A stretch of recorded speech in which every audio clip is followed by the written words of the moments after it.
రాత్రిపూట డిపోలో లైట్లు లేకపోవడం, మూత్రశాలలో మంచినీటి సౌకర్యం లేకపోవడం, ఇలా చీకటిగా ఉంటే అసాంఘిక శక్తులకు అడ్డగా మారే ప్రమాదం ఉందని తాండూరు ఆర్టీసీ డిపో మేనేజర్ను కలిసి ప్రశ్నించారు తాండూరు బీజేపీ నేతలు. శ్రావణవాసం వస్తుంది, భక్తులకు ఇలా ఉంటే ఇబ్బందిగా ఉంటుందంటూ తక్షణమే పరిష్కరించాలని మేనేజర్కు బీజేపీ పట్టణాధ్యక్షులు నాగారం మల్లేశం ఆధ్వర్యంలో గురువారం రోజు వినతి పత్రం ఇచ్చినట్లు పార్టీ నేతలు పేర్కొన్నారు. తాండూరు డిపోలో లైట్లు లేక చాలా ఇబ్బంది పడుతున్న ప్రయాణికులు. డిపో మొత్తానికి ఒకే ఒక లైట్ ఉంది. ఇటు చూస్తే మీకు మొత్తం చీకటిగా ఉంది.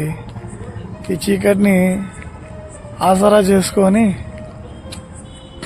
అసాంఘిక శక్తులు, అసాంఘిక కార్యాలకు ఉపయోగపడుతుంది. కాబట్టి తక్షణమే డిపో మేనేజర్ గారు తాండూరు డిపోలో లైట్లు వేయవలసిందిగా కోరుతున్నాము.